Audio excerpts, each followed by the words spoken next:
Hey guys, Michael Stillwell here from Stillwell Pianos in Mesa, Arizona, and I'm standing next to a massive behemoth of a piano. This is a 9-foot Concert Grand A.B. Chase built in 1893, if you can believe it or not. So we pulled this thing out of an estate sale in Southern California. Whoever had this piano definitely had some emotional attachments to it. So an A.B. Chase is not one of the 5 greats. So Mason, Hamlin, Baldwin, Chickering, Knabe, and Steinway. Those are the top 5 pianos we rebuild from the golden era. Obviously, there was a ton of other ones. At one point, I heard there was close to like 2,000 piano manufacturers at that time. A.B. Chase was definitely more of the well-known ones, but it wasn't in the top 5 as far as the ones that we rebuild and that hold their value. But that's not to say they weren't of the same quality back then. It was kind of like Chevy Ford. It wasn't like Steinway was at the top back then. There were just a bunch of these companies everywhere making really nice high-end handmade pianos. That's why we call it the golden era, because in that era, that was the peak of piano manufacturing in the United States. Now this thing, when we got it in, as you can see from the price, we got a really good deal on this piano. Like I said, we got it from an estate sale. When we started going through this thing is eerily similar to a Steinway Model D, especially with the way that the action works and the scaling of this thing. Very similar to a Steinway D, or even like a Baldwin SD10 or something like that. The person who had this, like I said, they did rebuild the piano. In my estimate, this is not the original paint on this plate, but the action was rebuilt a lot more recent. We'll get to that in a little bit.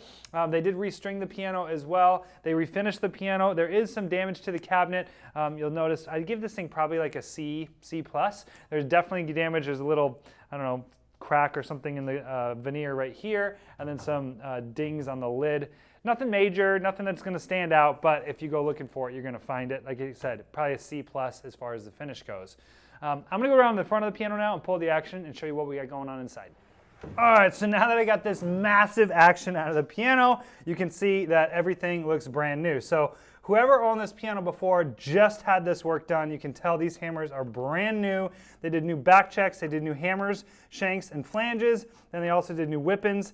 Obviously, they also rebushed the balance rail on the key sticks on the balance rail and the front rail, recovered the key tops, and painted all the sharps. Very good job, super clean. When we got the piano in, we weren't wild about the regulation. Some of the dampers weren't sitting properly, so we spent about, I don't know, maybe 10 hours going through this thing and doing a hyper vigilant regulation on it. These hammers appear to be Ronson hammers. They have a purple inner core felt and then a mahogany core. They're not stamped anywhere, so we can't be 100% sure, but they definitely are nice handmade higher end hammers. Just from working on them, you can kind of tell that these are really nice hammers. So guys, if you have, one more thing I wanted to mention when I was talking about the piano. When we got this thing in, we did hand rub out the entire finish. So we got all those surface scratches out. The only damage that's left on this cabinet is kind of like the bigger ones that are a little bit deeper that we can't just rub out. All in all, and then we also polished all of the brass. So we did a lot of work on this piano. It turned out amazing. If you are looking for a big concert grand piano with that big, rich, full sound and that American golden era sound, and you don't want to spend, I mean, typically, like if this thing had a Baldwin sticker on the front of it, this would be a $30,000 piano. So, and quality-wise, I'd put it in the same category. So if you guys have any questions about this particular piano or any other piano on our website, always feel free to shoot me an email at michael@stillwellpianos.com. Thanks for watching, guys.